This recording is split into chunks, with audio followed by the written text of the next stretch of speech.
right, so hello, welcome to Organic Seeds and You, Insights from the Seed World, a panel discussion. The intention of this panel is to provide insight into the seed world, including a behind-the-scenes explanation of organic seed development, production, and distribution. And before we get started, I'll just quickly go over the workshop format. I'm Laura Andrews with NOFA New Hampshire, and I'll be moderating this session with fellow NOFA staff members Nikki and Chadley. And we're asking everyone to please keep yourselves muted and to type your questions into the chat box throughout the discussion.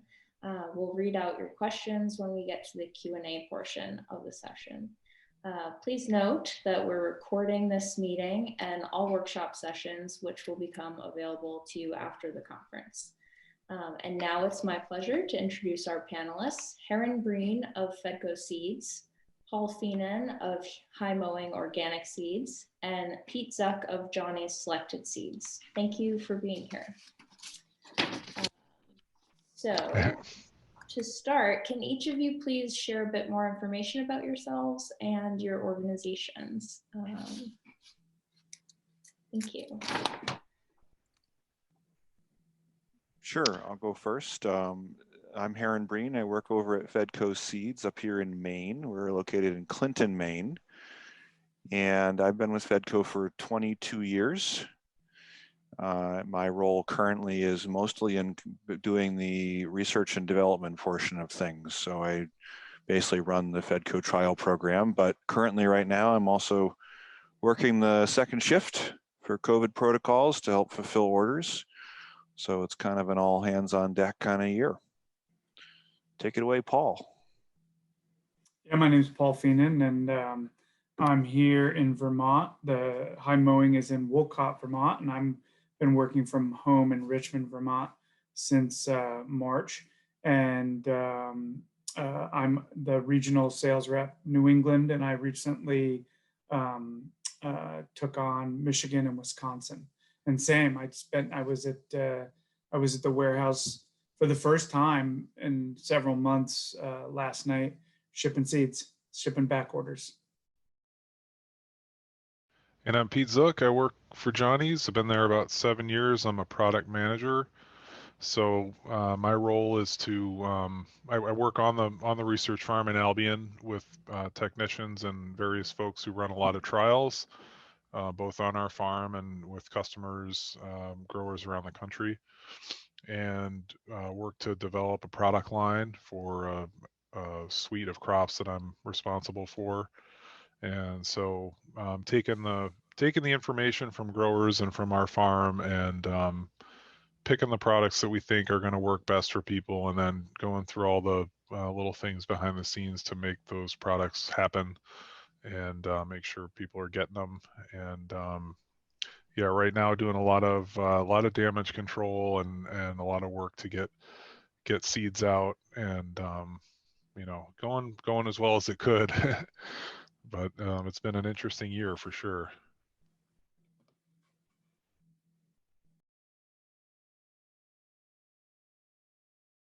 Laura, you're muted. There we go. Thank you. So we have a number of prepared questions that we can pop into the chat, so you'll see what's coming. The first one is, how are each of your companies adjusting to the rise in demand for seeds since the onset of the pandemic?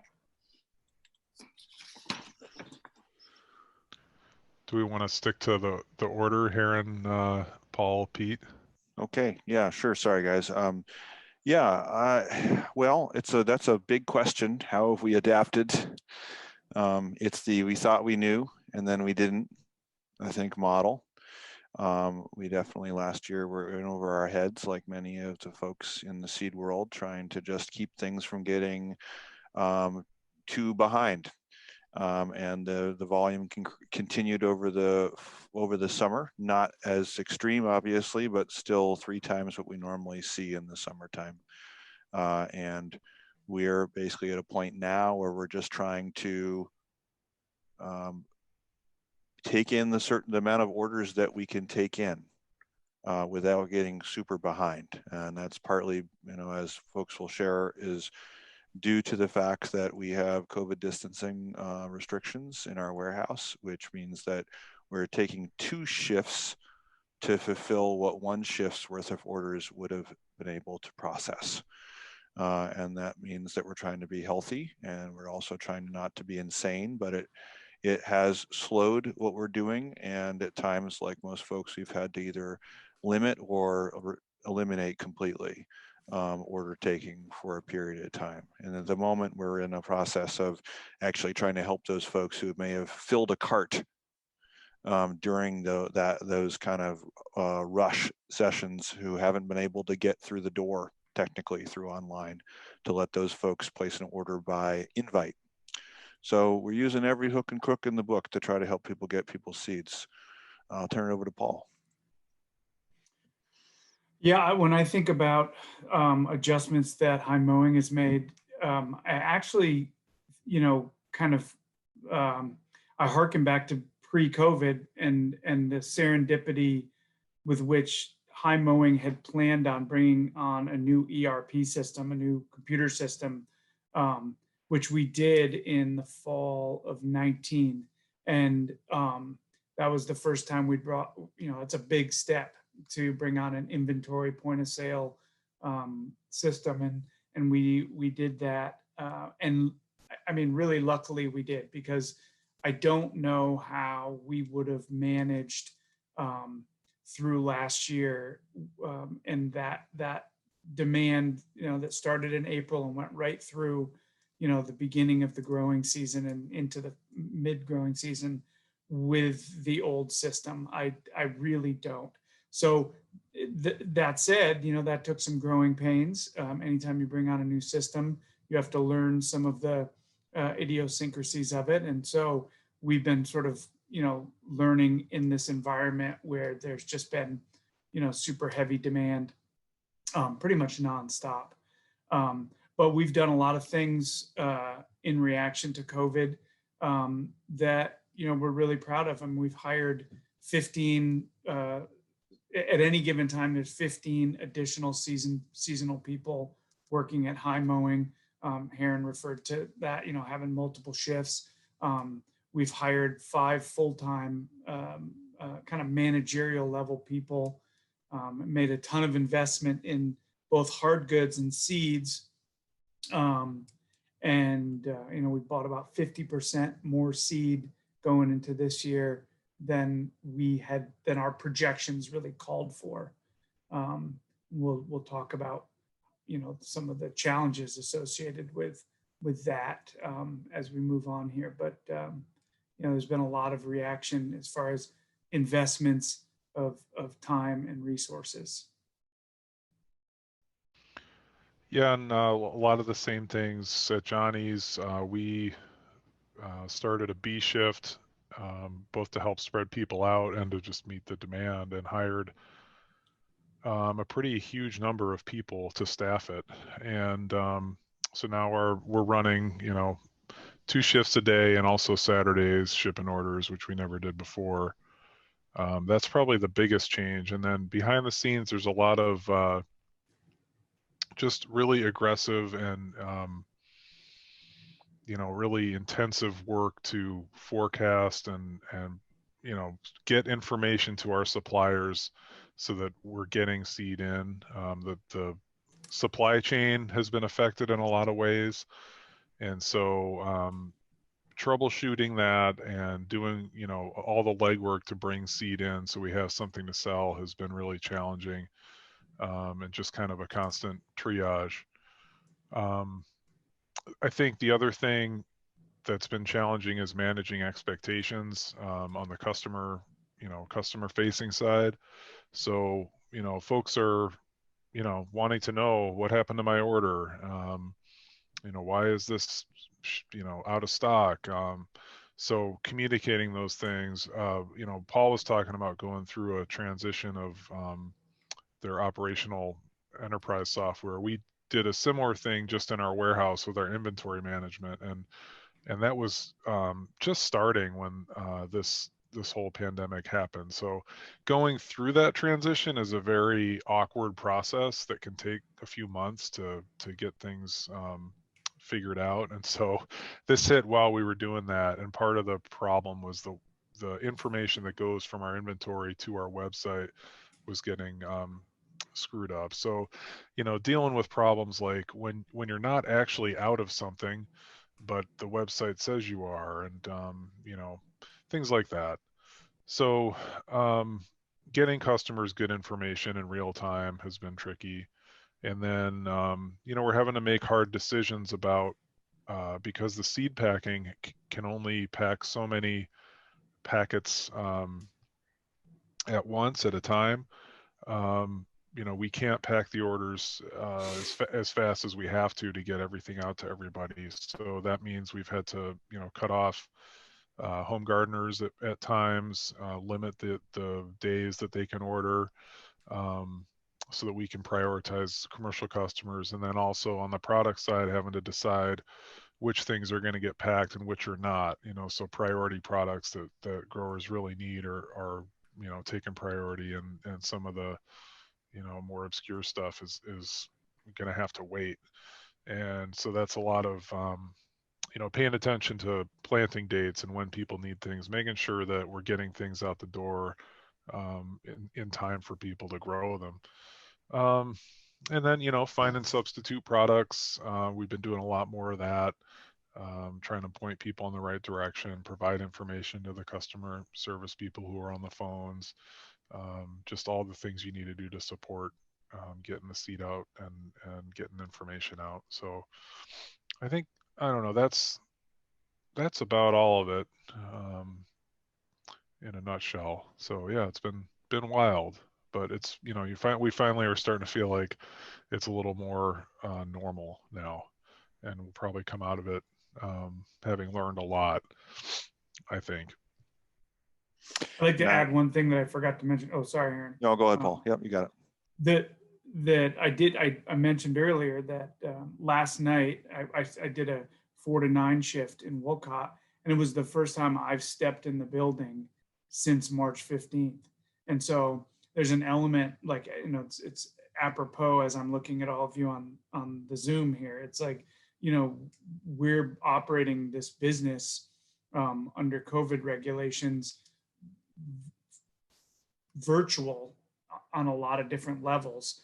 There's clearly like some essential workers that are in the warehouse packing seeds every day, and we're trying to keep them safe and have a backup plan for if there is an issue where those folks have to go home, either because they're going home to meet COVID regulations or because there is COVID.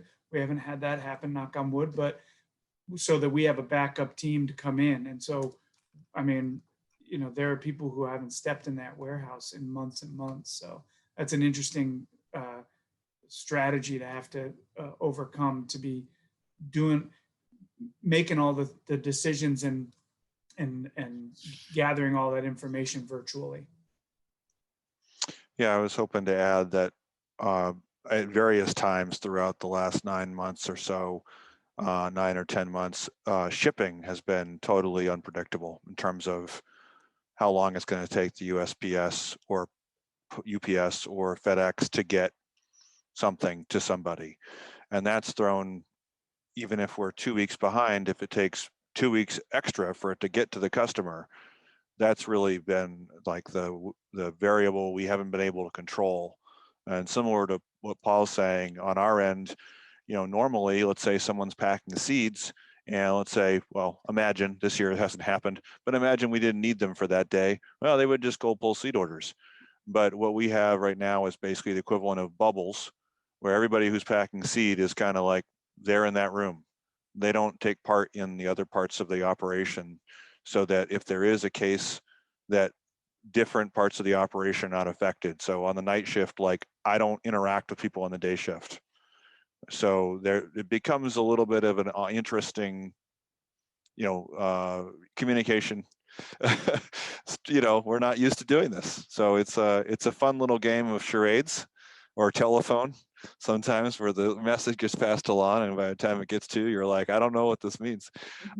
So we're kind of inventing it as we go, but it's we're hoping that everybody else is safe and healthy, and we're all of us trying to do the best we can. So Yeah, it sounds like you guys are doing a great job managing, so thank you. Next question, why do certain seed varieties become available and disappear?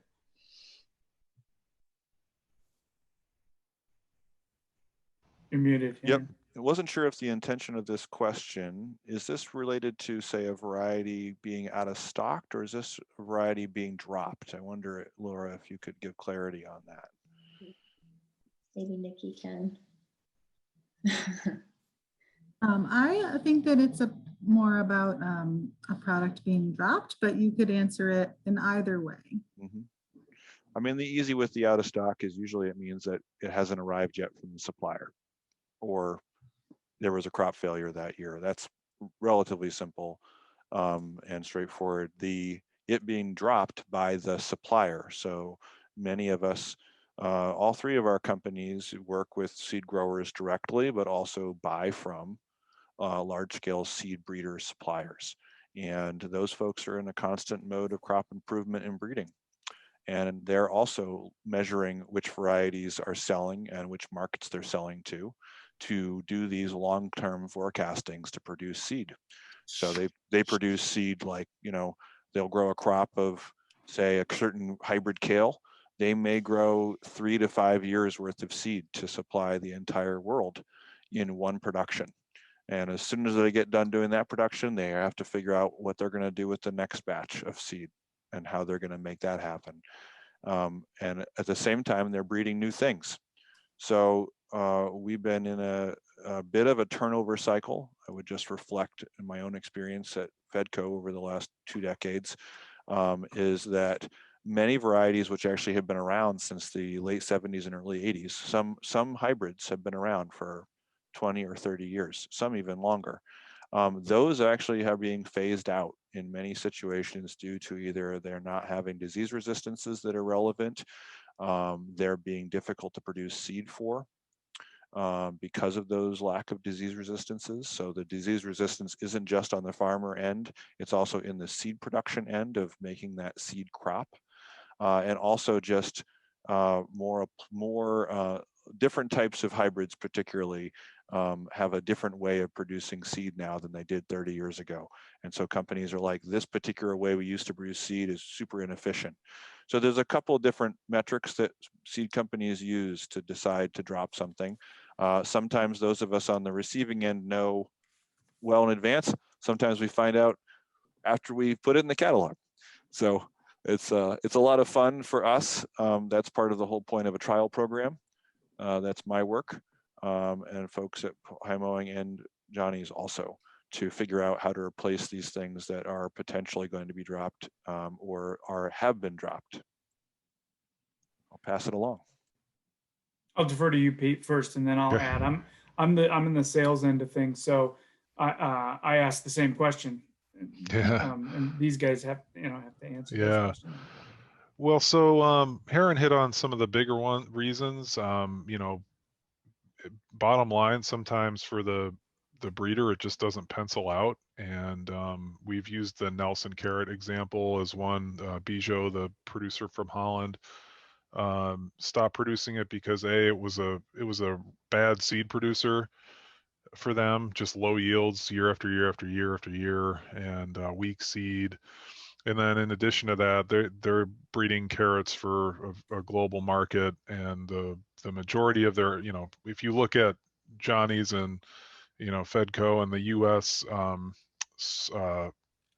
Fresh market carrot grower sales was just such a tiny drop in the bucket compared to how many carrot seeds they sell all over the world. So Nelson was not really that important to them to keep producing it when it wasn't a successful production very often. So that kind of thing happens a lot.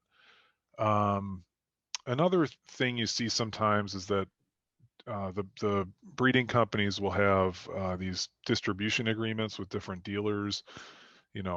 Osborne can sell on the West Coast, and Johnny's and Mowing can sell on the East Coast, and they have all these kind of shell game of who can sell what where, and sometimes somebody new will get hired and look at that business and decide, well, we really don't want Johnny's selling our leeks in California anymore, or you can get caught up in these weird little business deals sometimes, and that's what was going on for a while with the megaton leak, where we were kind of got our hands slapped and we're told we couldn't sell it in California and Canada.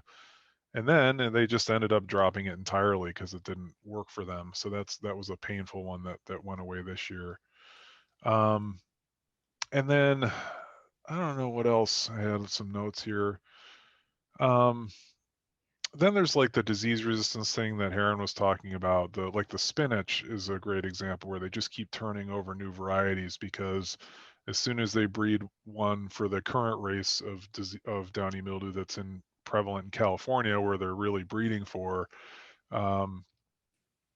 that resistance is overcome by the pathogen, and then it's obsolete in that big market. And so, again, the bigger market that they're breeding for is so much bigger to them than the Johnny's customer in New England or whatever. So they just decide we're not gonna produce that variety anymore. We've got a new one. We've got a new disease race that we need to breed for. So I think that, I don't know, those are the reasons that I can think of. But the big breeding companies, I think the smart ones know that a variety that lasts a long time, you really get your money's worth out of it as a breeder. So some things stay around a long time. Your big beef tomato, your celebrity, those things kind of stand the test of time and have been cash cows for those companies. So we like to see a little more of that, I guess. Some things, there's no reason to get rid of them if they're still working. I guess what I would add to that is from a grower perspective or a sales rep perspective,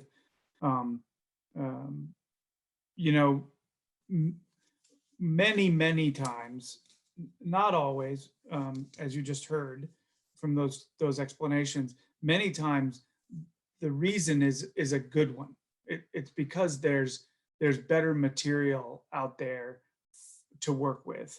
I think Jan tells a great story about copra onion, and I remember really loving copra onion, and his response to that is, well, you remember liking it, and it was a good onion, but when you compare it to what's the material that's available now, it's not really you're working with better material now than you were then, trust me. And that's an interesting thing to hear from someone who probably has their finger on the pulse of that a lot more than a grower who's really focused on one variety for multiple years. So that's just something to throw in the hopper as you're thinking this stuff through.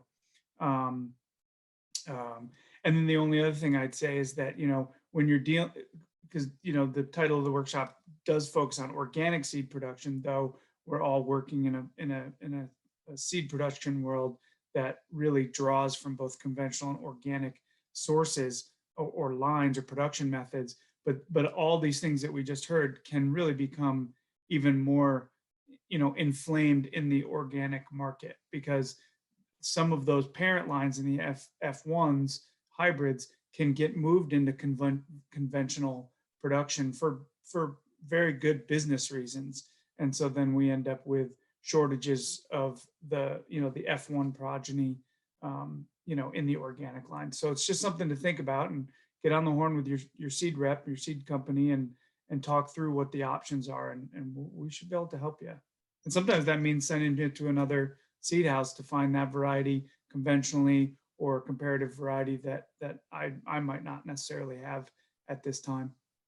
I think one of the things that we want to just frame, all of us want to frame for you all, is that if you're a farmer and a gardener, but particularly if you're a farmer, ongoing on-farm trials for your varieties are really going to be really important. They have been important. They're going to be important over the next 10 years as some of these hybrid productions shift and things kind of, there'll be changes.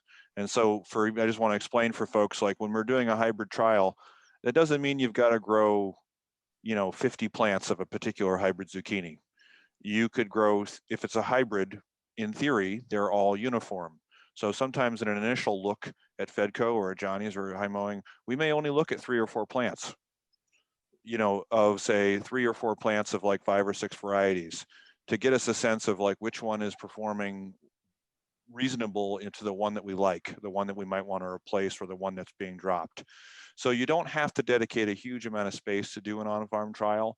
It's really about comparing like to like and doing a little research and buying a couple A packets from, of the things from, small size packets from a couple of different, suppliers, and having some backups. And I think those folks that have done that research in the past are benefiting this year because they've had to maybe substitute some things. So if you couldn't get the onion that you wanted or couldn't get the zucchini that you wanted, maybe you already had a couple backups. And so I think this seed shortage, which isn't really a shortage, but more of a supply bottleneck in terms of delivery and processing, distribution, really is saying to folks, having these backup varieties and backup strategies are always going to be valuable, whether the varieties dropped or just hard to get. Yeah, and in most cases, if your seed company person contact is sending you something to try, it's generally been vetted pretty well by that point. So it's not we're not going to send you something that we've never seen before and we're not sure if it's going to work at all. It's something that's going to produce should produce a marketable crop for you. It might not be your favorite. You might not like it as much as the one you've been planting for 20 years, but it's probably not going to do you any harm to try it. Great, thank you. Just a reminder, if anyone has questions as they come up, we'll answer them at the end. So please feel free to add them to the chat. All right, next, can you shed some light on current seed production challenges? Well, I know Pete's going to talk some about some of the global diseases that are in play, and I want to share a slide with folks that have something to do with the last question and also actually all the questions that we have today. And I'll talk a little bit and pass it along. Give me just a second. Okay. So what you're looking at here is a wicked cool slide that has all of us, whether we know it or not, in a little crazy intersectional diagram about where seed goes and how it goes around and gets from different folks. And you'll see, let me just get my little pointer thing. You'll see this thing over here, seed growers. So one of the supply bottlenecks right now is basically organic seed requires people to grow it. It requires farms and farmers to grow organic seed. And that can be in the United States, it can also be in other countries. And one of our issues is training more farmers to grow seed. And that's an ongoing process, as well as helping maybe skilled current conventional seed growers transition to organic seed production as kind of like another way of making more money on what they already know how to do well. And I want to just say, seed growers provide that seed for folks like Johnny's and High Mowing and Fedco. They also provide that for the big companies. So a big company is also got seed growers, whether they're people that work directly for them or private. So for me, I know Pete's going to talk some more about diseases and stuff, but this is the big one. In a moment, I'm actually going to copy and paste some email addresses into the chat of people who work as contract seed producer reps for various seed companies in the region, and like High Mowing and Fedco and folks.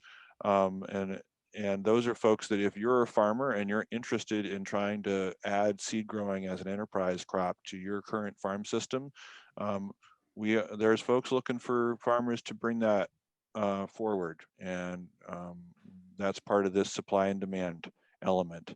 That there's really cool niche awesome varieties that we still can't find seed growers for. And I would also let folks know that there's an organization I happen to be on the board of called the Organic Seed Alliance, which is at seedalliance.org, which has a ton of information about growing seed. So I'll leave it there and stop sharing my slides and take it away. I think that I'm just going to piggyback on that from the organic seed production challenges. And there's a lot of individual crop challenges, and we can talk about those, maybe during the Q&A session, or we'll hit on them, later on. But, but the idea of increasing contract growing with private farm entities is in and of itself a challenge. It's a worthy challenge, and the opportunities that are out there are really great. And if you get a chance to talk to someone like Tom Stearns about something like that, that's where his passion really lies right now.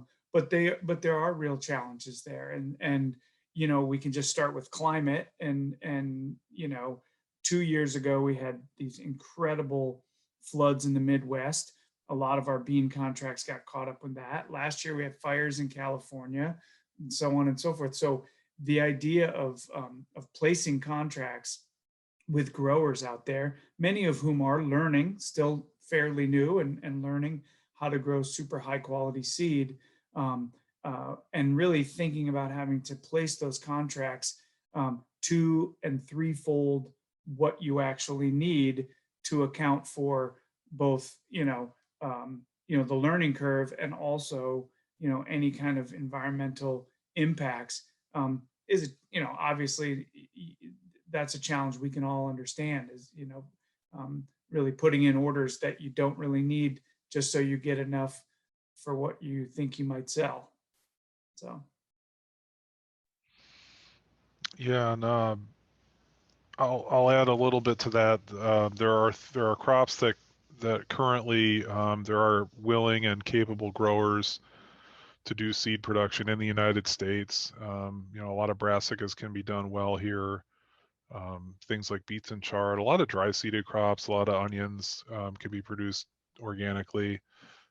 One issue for a lot of growers who are interested and want to get into it is the amount of specialized equipment you need to clean seed. It's really getting it into a condition that it can be sold commercially is a hurdle a lot of the time.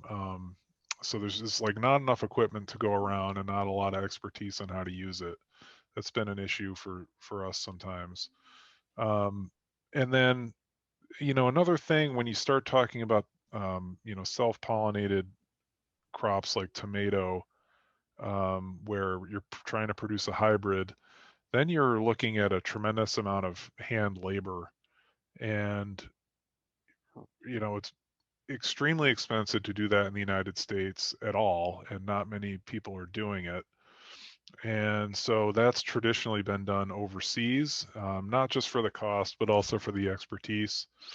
And, I think a lot of people might be sad to find out that a lot of organic vegetable seed is produced in China.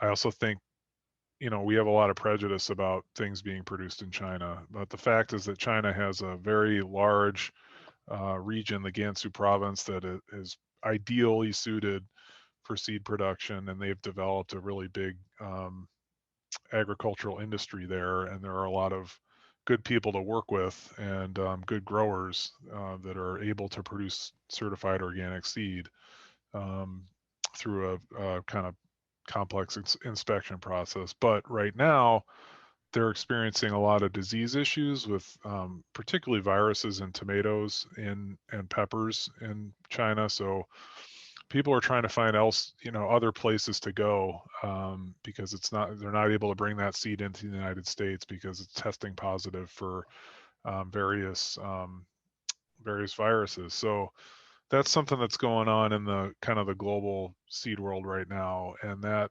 hybrid tomato production is moving to places like Costa Rica and Chile, where there's capable growers, but the scale isn't there yet. So there are these kind of global factors at work. I think, and then you have some other things that are just kind of plaguing certain crops. Carrots right now, there's a bug called the lygus bug that is just devastating to seed production for carrots, particularly organically. There's just not really a solution for it. But the light at the end of the tunnel is that there's this big factor right now. Europe is really the EU is making a big push to get all organic farms in Europe growing all organic seed, I think by 2035. And I'm seeing more and more response to that from our suppliers in Europe now, developing system-based approaches to producing organic seed and doing more of it. Not just the companies that have been doing it for a long time, like Bijou and Enzazaden in Holland, but some of the Italian seed producers are now offering organic productions either by contract or just in their catalog for things that we can buy off the shelf. So things are improving globally, and the hope is that that trend will continue.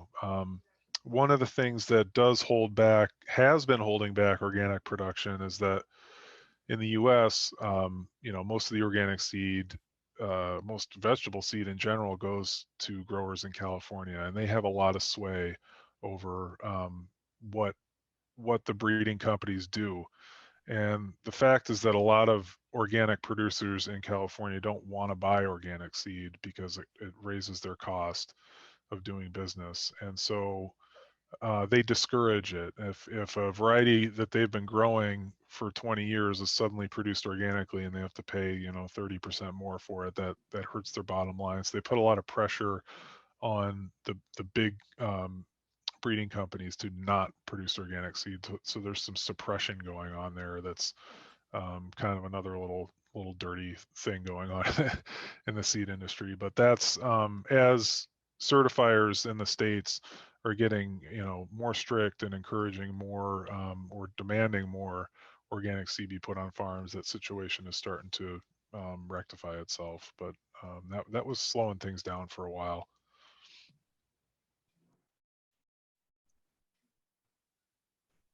Great, thank you. Last question, are there post-COVID seed availability concerns that farmers, gardeners, and consumers should be aware of? Post-COVID, I mean, I guess we're all hoping that that's sooner than later. I think one of the major issues is that I think folks don't quite see, and this gets behind a lot of what Paul and Pete and I are talking about, is last spring when this pandemic broke, we had already placed all of our seed contracts for 2020 with farmers and gardeners, and also had purchased, many of us had actually put in our orders already with the larger seed companies that we've been talking about that work on a global scale. And that basically meant that there was only so much going back to the well that we could do, because farmers were growing what they could grow. And we're kind of in a little bit of an interesting predicament this year, where the question is, does this demand continue? How much capital do we lock up in seed production? Because when you produce a crop, of seed, the farmer is also taking a risk, and they may not want to take that big of a risk. They're also maybe not going to get paid until, say, if they put a crop in this spring, they might not get paid till next February or March for that seed crop, depending on who they're dealing with. And some of these crops are biennials. So there's a lot of questions here about, on a seed company level, if we at Fedco contract for 2 to 3 years worth of supply, do we contract based upon the numbers that you all are trying to purchase seed with us from all over the US? Or do we place a contract for 10% above normal or 25% normal? Do I triple that seed contract? And what that means is basically, if you don't buy it, that seed perishes. and I've wrapped up, thousands of dollars, in some cases, hundreds of thousands of dollars in inventory. So I think right now the answer is no, there's really no bottleneck in the potential to grow seed. Seed is a finite resource, meaning that there's only so much available at one time, but it's a renewable resource, meaning that it's constantly has the ability to be grown. So it's really a question of, do I look at the panic, what I call the panic that's going on right now and has gone on, and do I bet on that panic? Or do I try to make a middle zone bet? And do we let things kind of sort of shift slowly? And I think everybody has to decide for themselves in terms of seed production where we're at with that. And honestly, it's also about what level of capital equity does your company have access to? Can you take that bet? Do you have other irons in the fire? What we're trying to do at Fedco is try to stay even, trying to pay our staff, trying to keep people employed, and be open in 3 years.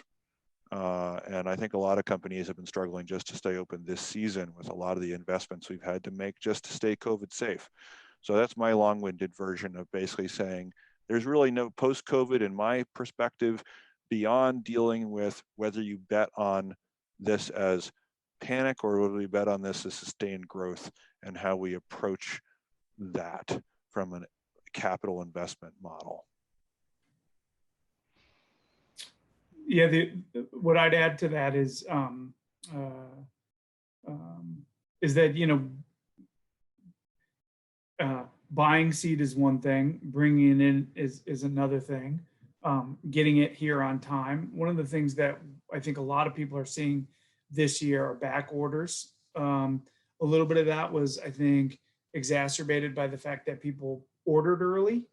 And so then they saw back orders that they normally don't see or maybe didn't pay attention to. But the truth is there were, at least in high mowing, there were more back orders. We bought a lot of seed this year, but we also sold our inventory down last year. So we went into the new catalog season with less seed in stock than we normally would have liked to. And a lot of that, all of that had to do with expanded demand last year. So now we're in a place where we're taking orders. We've taken orders, and we're having to ship back orders, which costs more money. So we're making more shipments. We need more staff in order to do that. I referenced being at the warehouse yesterday. We packed 5,300 back orders, and many of those back orders is 1 or 2 packets of seeds that just were on back order from your orders, and that's expected to multiply 4 to 6 times over the next few weeks because back orders are all coming in, and you'll see a lot of those on no matter what seed company you're ordering from. You'll see those late February, March back orders this year, and a lot of that has to do with a little bit of slowdown from the vendors, but also just that we all sold down our inventory a little bit.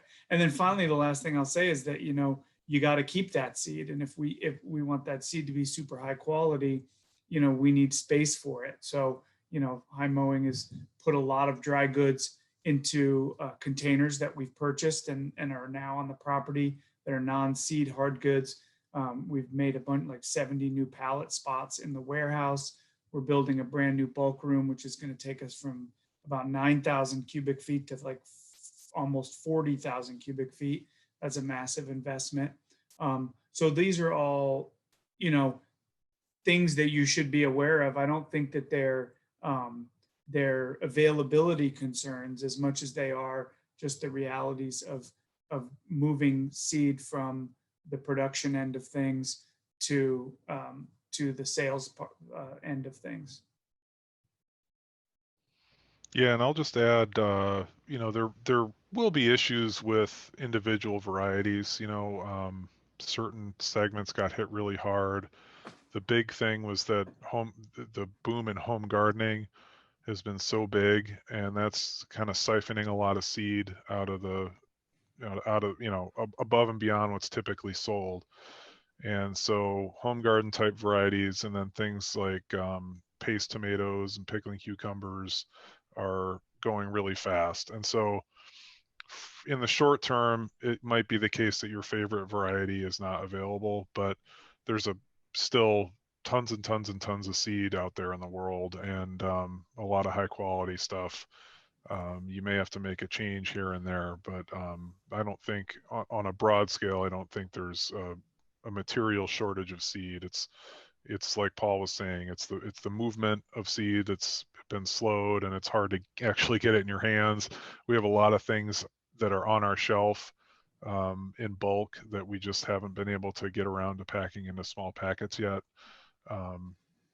But the seed exists, and it will continue to exist. And I think most seed companies have have endeavored to purchase more seed in the coming year and so that there's more contracts out there, and a lot of acreage being put into seed production that maybe wouldn't have been prior. So I think the demand will be met. Just maybe it might be a little clunky because of the supply chain.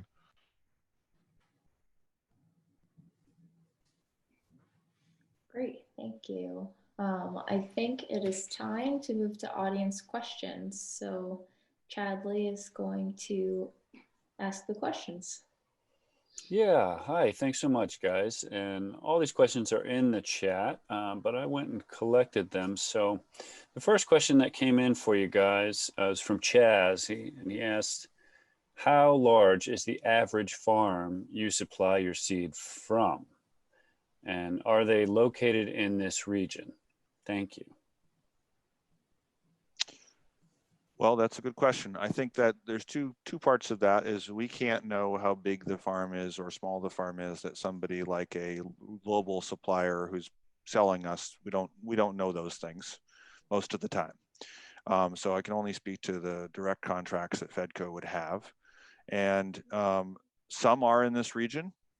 It would be dishonest for me to pretend that seed is being grown to its potential in this region. There are seed crops that do well in this region, wet seeded crops as they're called, things like tomato seeds, squash seed, cucumber seeds, the like, can be grown pretty well in the Northeast.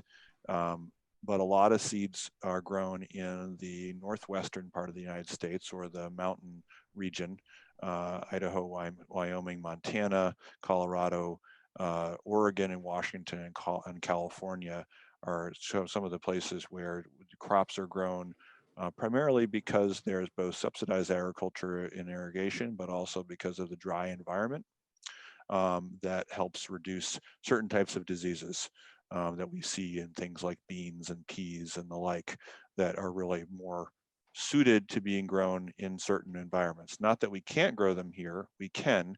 It's more of a matter of scale. It's more of a matter also, again, of that capital risk. So if a farmer wants to grow 5 acres of beans, there's a much larger potential of their 5 acres of beans being acceptable everywhere for anyone to be sold if it's being grown, say, in Idaho. Maybe if they grow them in Maine, which we do have bean growers in Maine growing for us, but they're not going to grow necessarily, say, 20,000 pounds of beans. Fedco isn't going to buy that whole crop. So when we buy something like a provider bean, we're often buying provider bean organic from a supplier or a farmer that's growing that crop also for other seed companies.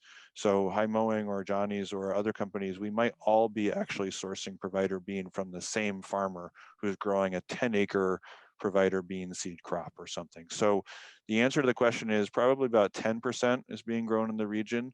And there's a number of initiatives, grants that are actually on the table right now to try to increase that type part of the seed being grown in the Northeast. So there's some leverage in that direction, but you'll see that most seed is being grown in the United States is in the Western region.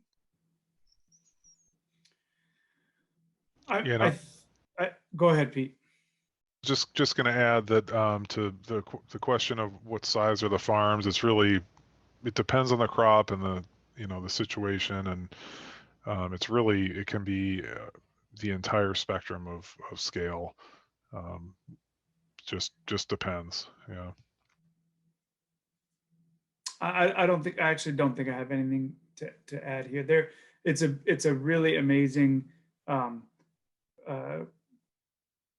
world here that just continues to evolve, and so it's definitely worth continuing the conversation. But let's keep moving through questions.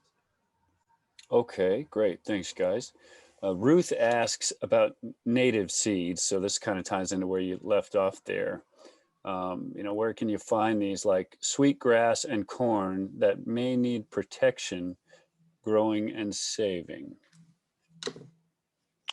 Well, that's where a lot of small scale seed companies have really come into play to be, hands-on stewards of these varieties and of these types of crops, because they take stewardship and they often take seed production in situ, meaning in region, and are often small scale.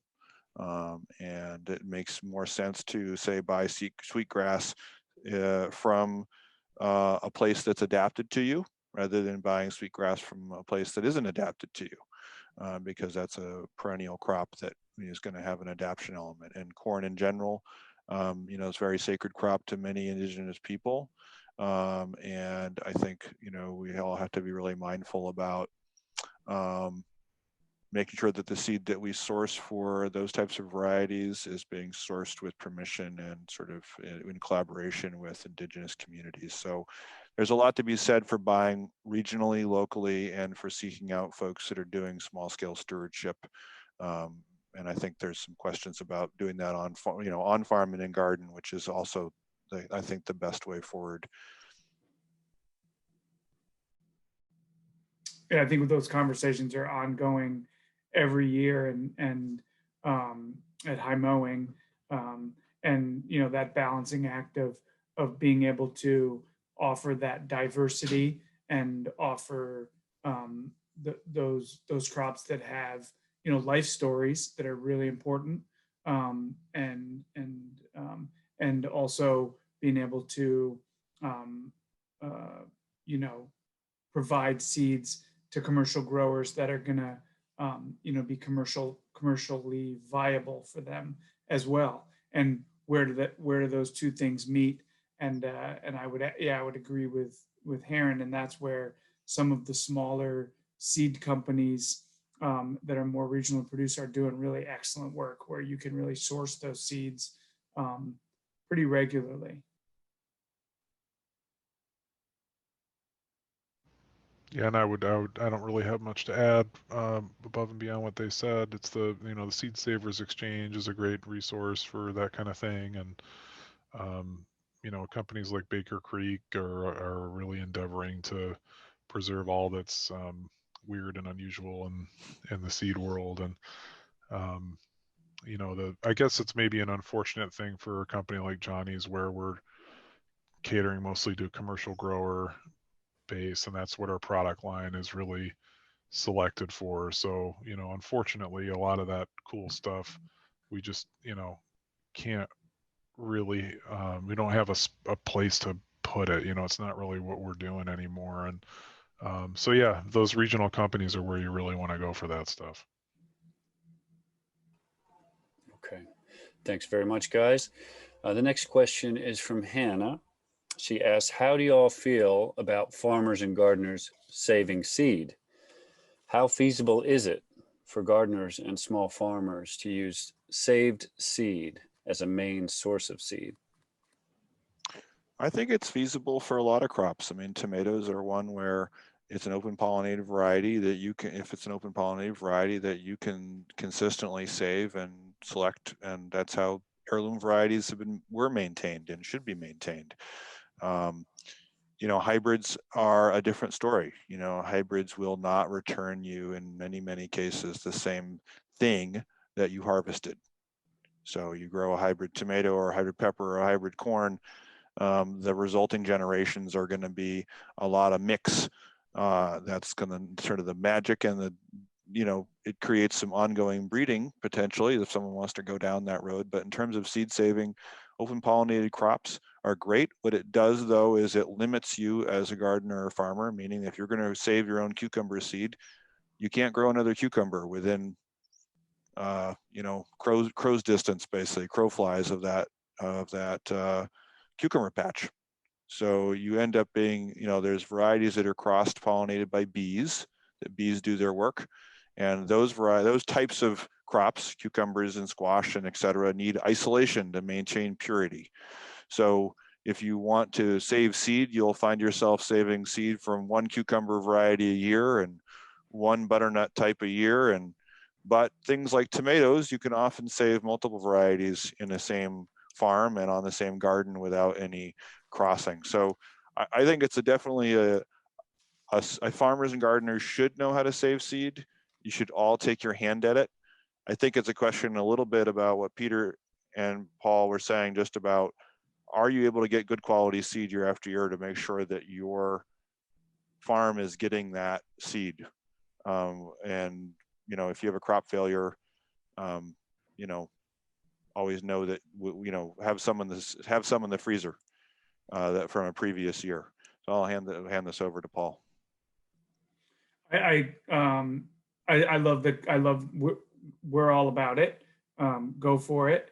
I like the concept of these seed saver guilds and these collective groups. I was researching a customer of mine in Minnesota that also has a seed company collective with a bunch of other growers in the region, and it was really cool watching those videos and hearing those stories about how they're all sort of doing their own thing, but then pooling their resources, which kind of addresses some of the issues that Heron just brought up. So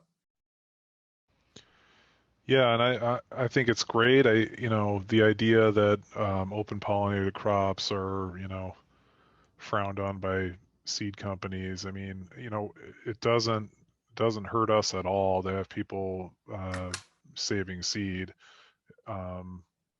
It's hard to do. It's hard to do well with some crops.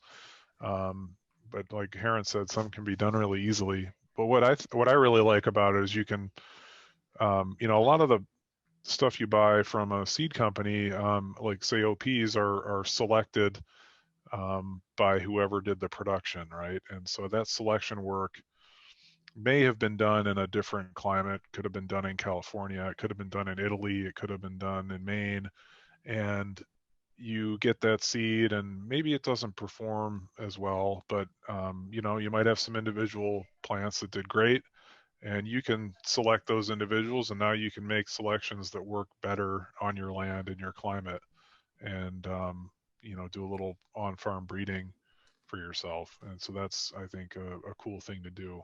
But yeah, I think everybody should try it. I think if you're a farm and you've got an open pollinated variety, a non-hybrid variety that's a real prize for you, don't take for granted that seed's always going to be around and then it's always going to be pure. If you've got a good supply of that, and make sure you throw a packet or two in the freezer, because in a Ziploc bag, because I don't know how many stories I've heard of like, oh, my favorite tomato, and then I can't get it anymore, or it's gotten crossed up and it's not like it was. So everybody loves OPs when they're right. Everybody hates us when they're wrong. We'll sell Amish paste all day, and if it's wrong, we'll find out about it. So if you find a good strain, like Peter's saying, is something that's adapted and tastes great, like go back for another, throw a few seeds in the freezer. Don't take it for granted that it's going to be there next year, because you might buy that strain again and it might be all wrong. So that's a lot of times where farmers have come to us and actually have come back to us with, I've been preserving X strain of X thing for the last 20 years because this was the good strain. And we end up getting the benefit from that and being able to re-offer a good strain. So it's that kind of action that's actually helped so many varieties get back into commerce in a good way. So I think that exchange is really important. All right. Thanks so much, guys. I just want to give a quick time check. We've just got a few minutes left, but we do have a few questions. So our keynote address starts in roughly 15 minutes. So if we can wrap this up in the next 5 minutes or so, I'll try to get to the last 3 questions. The next one is from the Pulios, who are some of our presenters who gave a wonderful talk yesterday. And they asked, have you noticed any changes in what people are growing regionally with the climate in flux? We are experimenting with indigenous crops not typically grown in our region, and we're finding some are doing quite well. Well, I think we're all experimenting with things, and I think that's the question of some disease resistances that are coming to us from other places. So for an example, there could be some squash varieties from the southeast that have downy mildew resistance or something that somebody really needs that's not present in current sort of northeast varieties. And I think also just the season being what it is, heat tolerance, drought tolerance, humidity tolerance is really key. So, you know, folks are able to grow a lot of things we weren't able to grow. You know, melons and watermelons being kind of on the top of that. But these sort of disease resistances and stresses that we're starting to become really important, whether it's a bug or whether it's a, you know, something like a powdery mildew or a downy mildew on basil. You know, we're all kind of scrambling for diverse sources. So I don't know if anyone's growing anything different than when I was a kid. I think the question is more, we're having to search for for things that do well, given what we're handling today. But I think our palates obviously become way more different. I mean, people are growing, you know, okra in Maine, you know, you know, there's crops that folks like fennel and radicchio that, you know, I don't think anyone even know how to pronounce radicchio in 1978, let alone sell radicchio in Maine. So those are good things.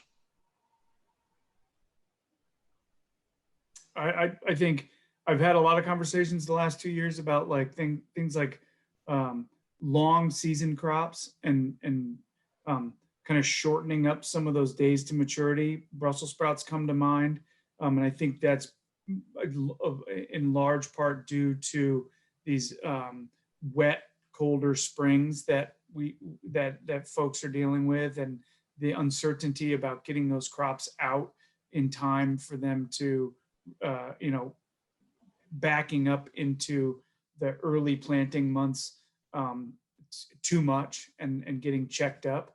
I think that's an example of something that's probably changed to some of those long season brassicas where people are going to maybe shorter days to maturity to get them out of the field, you know, get them matured, but not have to put them in until, you know, later in May or even, you know, early June or something like that.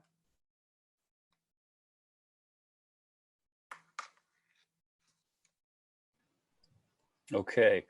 Denise asked, she's asking about how old the seeds might be. If the package is labeled packed for 2021, how old could it really be?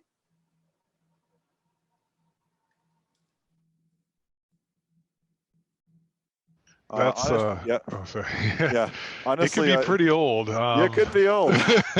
It could be old. It could be that the supplier has sent us, you know, oftentimes when a supplier does a seed crop, they might be selling us the same supplier lot for a couple of years. And that's because they're maintaining it in some controlled environment that Paul was mentioning. And then we might be, in some cases, for an example, pepper seed actually increases in germ over time.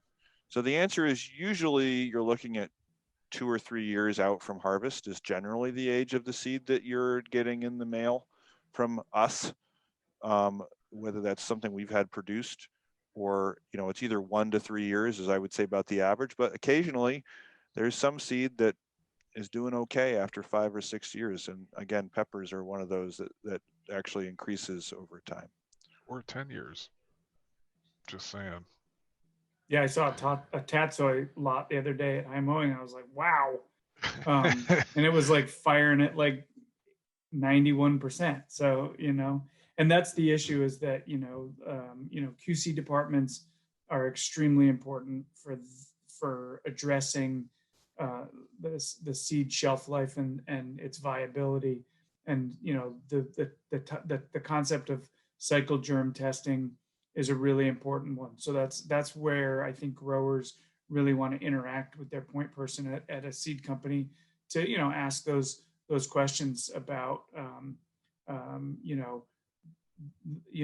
the lot age. And that's not something that we're going to hide from people, but also more importantly, those cycle germ tests. I had someone ask me the other day about something, and he was, interested to find out that like Heron just said, that, we've cycle germed that 4 times, and every time the germ percentage has gone up. So. Yeah, folks get really confused when they're like, I bought the same seed last year and the germ's higher. It's like, it's true. It happens. It's real. Yeah, and one thing we do is we keep an eye on the age of seed, and we kind of grade seed based on risk level, and when something gets to be old, by our standards, we put it on a more regular testing cycle, and that enables you hopefully to sell it until it's not saleable anymore, rather than, let's say you only tested it once a year. That might put you in a spot where you're selling something that, you didn't catch it because a lot of times that germination holds and holds and holds, and then it just falls off a cliff. It doesn't often taper off slowly, so you can get caught. And that's, Paul's point to, periodic testing is really important. Great, thank you. So I think that's all we have time for. We're going to wrap up. Just going to share my screen here, put up the slide. There we go. All right, so thank you, panelists, for your time and for sharing your knowledge with us. And thank you, everyone, for your excellent questions. We're looking forward to our next session, which is the keynote with Mukhtar Idaw of ORIS, the Organization for Refugee and Immigrant Success, and we hope to see you there. Also, NOFA is excited to be celebrating our 50th anniversary this year. And if you're not already a member, we'd love for you to join our growing community in 2021. And we do have scholarship memberships available, so contact us if you have any questions about that.